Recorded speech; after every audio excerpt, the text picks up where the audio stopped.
Whether we admit it or not, we've all felt insecure at different points in our lives, and that insecurity can hold you back from things like pursuing your dream job, approaching someone you want to connect with, or just feeling good about yourself. But it doesn't have to be that way. There are tricks you can learn to actually use your insecurities to your advantage, to instantly look more confident, and eventually to build deep, genuine confidence and stop caring so much what other people think about you. That's exactly what we'll be covering today in this video featuring Pete Davidson, someone who has stated many times that he battles with insecurity, yet still has a lot of friends, relationships, and career success. Pete has also mastered the ability to talk about his flaws in a way that makes him seem extremely likable and confident. For a quick example, watch him talk about what it was like being uglier than his ex, Ariana Grande. It's so funny walking down the street because like dudes are walking by and they're like, yeah. Some dude came up to me, he was like, yo man, you like gave me hope.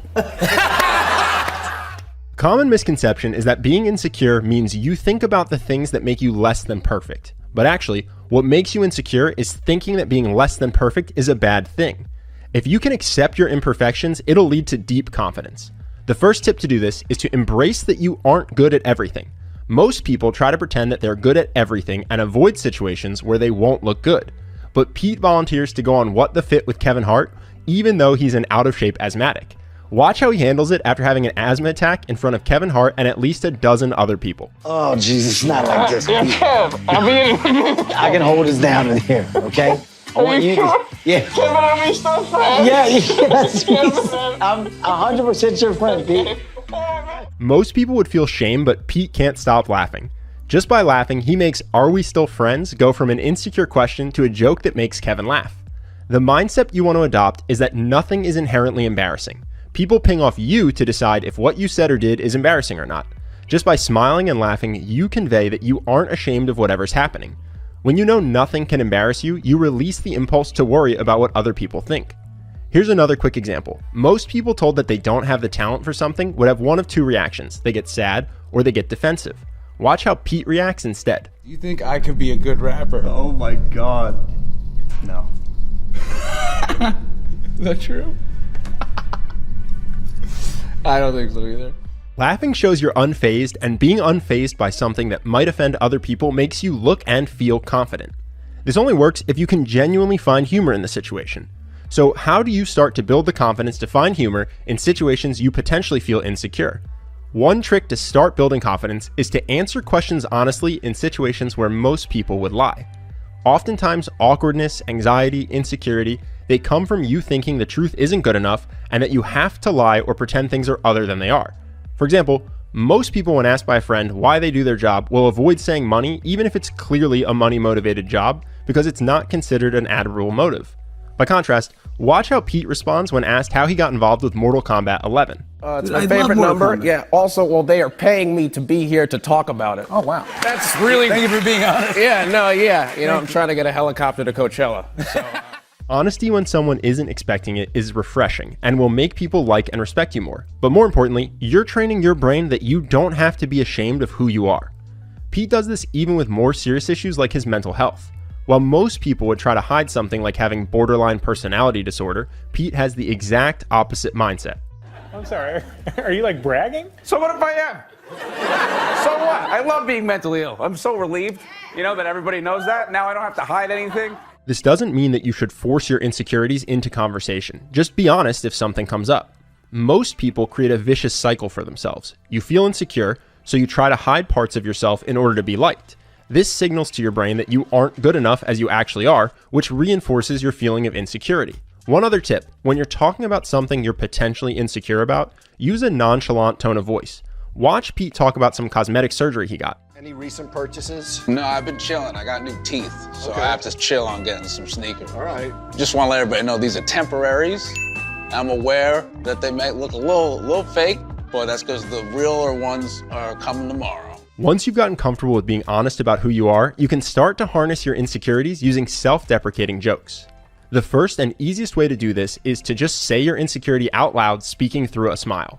For example, watch Pete talk about being on SNL. So that's good. 5 years in, you're happy to be there. Yeah, because like I don't deserve to be there. So like I feel like I'm getting away with something. It really can be that simple.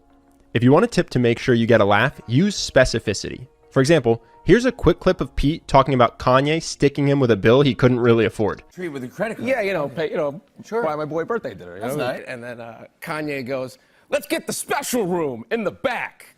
He could have just said he didn't have enough money, but listen to how he gets that point across. And I was like, oh no. So we're sitting in there and I'm like texting my touring agent. I'm like, yo, you got to book more shows. Getting real over here. Here's another quick example. Again, he could have just said his girlfriend is more successful than he is, but listen to how he presents it. You bought a pet? Yeah, we got a pig. You got a pig. Yo, can I just say, like, this girl, like, she was like, I want a pig. And then an hour later, it was just there. You know what I mean? Like, I'm still trying to get, like, a Propecia refill. The key here is self-amusement. That's why this comes after embracing who you are. Your goal isn't to make jokes that make other people laugh, but make you feel bad. It's to make yourself laugh. So start with jokes about things you aren't super insecure about, and then expand your comfort zone over time as you get used to it. When you're able to genuinely have fun at your own expense, you'll start to free yourself from caring so much what other people think. Ironically, you'll also look more confident and more likable to the people around you. The last habit we'll highlight from Pete today doesn't directly tie into not caring what other people think about you. It's just a generally great habit that makes people love being around you and makes you look confident. That is to raise up the people around you. We all see traits in other people that we envy or admire. A common mistake some people make is to keep that to themselves. They worry that if you highlight the good in others, it'll make you look bad in comparison, so you bite your tongue. By contrast, Pete is very complimentary to the people around him. You know, Rob. A little bit, yeah. I think he's one of the greatest actors of our generation. I think he's fantastic. He's incredible, and yeah. You can see Rob's face lights up at the compliment. Giving compliments is something that can go really well or very poorly, depending on how you do it. So, in the description, we'll link to another video called How to Be Charming in Any Conversation that goes into detail on what makes a good, well-received compliment. The mental upside of getting in this habit of complimenting people is you stop viewing the world as a competition.